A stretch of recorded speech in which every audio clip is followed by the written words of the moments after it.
تو عمران خان صاحب کو اس پرسیپشن کو بھی ساتھ رکھنا ہے،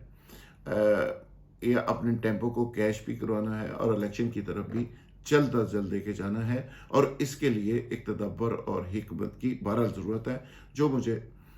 پی ٹی آئی کی صفوں میں اس طرح نظر نہیں آ رہی۔ وہاں پہ غصہ نظر آ رہا ہے، اگریشن نظر آ رہا ہے، لڑائی نظر آ رہی ہے، اور دمادم اسکلندر نظر آ رہا ہے۔ اچھا، اب اگر بات کر لیں D G I S P R کی پریس کانفرنس کی، تو D G I S P R نے پریس کانفرنس میں دیکھیں ایک تو تصدیق کر دی ہے کہ باہر سے مداخلت ہوئی، یہ بھی تصدیق کر دی کہ ہم نے امریکی ناظم الامور کو بلوایا اور بلوا کے اس کو ڈسپلیئر شو کیا، اور یہ بہت بڑا ریئر ہوا ہے پاکستان کے اندر کہ امریکن آپ سفیر کو بلائیں اور اس کو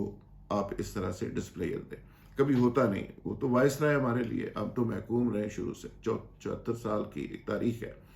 کہ ڈوب اور اسی نے کیا ہے، ہم نے آگے سے کبھی نہیں کیا۔ تو یہ پہلی دفعہ پاک فوج کے ادارے نے، الیکٹڈ گورنمنٹ نے ایک ڈسپلیئر بہرحال دیا، تو اس حد تک تو انہوں نے تسلیم کیا D G I S P R نے کہ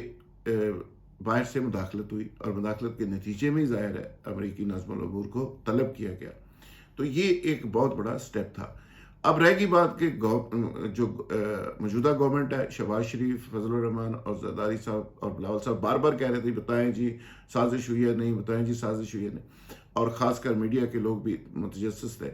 اور بار بار پوچھا جا رہا تھا جی سازش ہوئی ہے کہ نہیں، چونکہ عمران خان نے لفظ سازش کا استعمال کیا ہے تو سازش سے سب کو چڑ ہو گئی ہے، اور عمران خان صاحب کو سازش سے پیار ہو گیا۔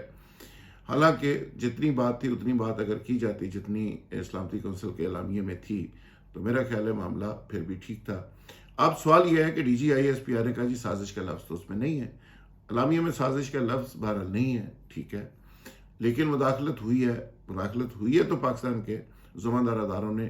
ریئیکٹ کیا نا۔ اگر مداخلت ہوئی ہے تو پاکستان کی گورنمنٹ نے ریئیکٹ کیا نا، امریکی ناظم الامور کو بلوایا گیا، وضاحت طلب کی وغیرہ وغیرہ۔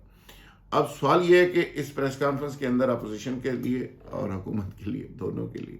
چورن موجود ہے، جو اپنی مرضی کے ساتھ بیچنا چاہے، جتنا بیچنا چاہے وہ بیچتا رہے۔ فوج کبھی کبھی بولتی ہے اور اس کے بعد پھر وہ خاموش ہے، روز تو ظاہر وضاحت دینے سے رہی۔ اب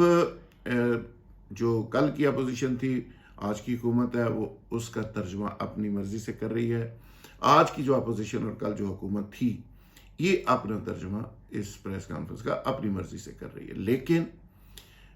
ڈیپینڈ یہ کرتا ہے کہ اب عمران خان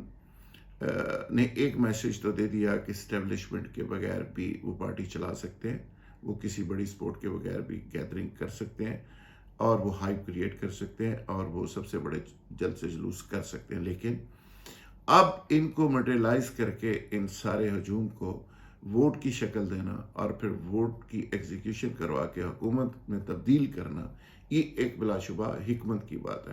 ایک بڑے صبر، سوچ اور سمجھ کی بات ہے۔ اب یہ ایک بہت بڑا ٹیسٹ ہے۔ میرا خیال ہے کہ عمران خان کو اگریشن اور غصے سے ذرا باہر نکل کے تھوڑا حکمت سے کام لینا چاہیے، اور عمران خان کو یہ زیب نہیں دیتا اوئے اوئے کرتے ہوئے تقریر کرنا۔ میرا خیال ہے ان کو تقریر میں تھوڑا سا بہتر لہجہ رکھنا چاہیے۔ سیکنڈ ایئر کی جو لیڈرشپ ہوتی ہے وہ کسی کے ساتھ کو کر دے تو چلو ٹالریٹ ہو جاتی ہے۔ نمبر 1 جو لیڈر ہوتا ہے اس کو صبر اور تحمل سے کام لینا ہوتا ہے، یعنی وہ خود اندازہ لگا لیں کہ فضل الرحمان صاحب کے خلاف وہ کتنا بولے، زرداری صاحب کو انہوں نے چوہا کہا، لیکن آگے سے آپ دیکھ رہے ہیں کہ کتنے تحمل اور صبر سے ہمیشہ جواب دیا جاتا رہا۔ تو جو لیڈر جتنا بڑا ہوتا ہے وہ جہاں پہ اس نے باقی چیزیں ساری دکھانی ہوتی ہیں وہاں پہ اس کے اندر صبر بھی بہت ضروری ہے، ورنہ چیزیں پھر خراب ہو جاتی ہیں۔ تو ابھی بھی عمران خان کے لیے وقت ہے کو اپنے چاہنے والوں کو، اپنے ورکروں کو، اپنے ساتھیوں کو، اپنے دوستوں کو، محبت کرنے والوں کو، ڈونرز کو، چاہنے والوں کو ٹیسٹ میں نہ ڈالے، اور ٹیسٹ میں ڈالے بغیر وہ آگے حکومت کی طرف بڑھ سکتے ہیں۔ ڈیڈ لاک پیدا نہ کریں حکومتی اداروں کے ساتھ، پاکستان کے اداروں کے ساتھ ڈیڈ لاک کی کیفیت میں جائیں گے تو الٹیمیٹلی یہ ایک گھاٹا ہوگا، کیونکہ پاکستان کے اندر ہر الیکشن سے پہلے ایک پرسیپشن ہوتی ہے کون آ رہا ہے کون جا رہا ہے، اور وہ پرسیپشن ڈیولپ ہوتی ہے اداروں کے ٹلٹ کرنے کی وجہ سے۔ تو اداروں کے ساتھ رابطہ اور ان کا ٹلٹ بڑا ضروری ہے۔ اگر وہاں پہ ٹینشن ہوگی اور یہ امپریشن ہوگا کہ پاکستان کی اسٹیبلشمنٹ عمران خان کے خلاف ہے، ساتھ نہیں ہے، امریکہ آلریڈی خلاف ہے، تو پھر الیکشن جیتنا اور وہ الیکشن کے جیت کے لیے جو پرسیپشن ڈیولپ ہو سکتی ہے اس کو کرنا بہت مشکل ہو جائے گا. یہ عمران خان صاحب آپ کا ٹیسٹ، آپ کا امتحان ابھی ختم نہیں ہوا، ابھی تو شروع ہوا ہے. آپ نے فیصلہ کرنا ہے کہ آپ نے اس امتحان میں پاس ہونا ہے یا فیل. بہت شکریہ. Thank you very much.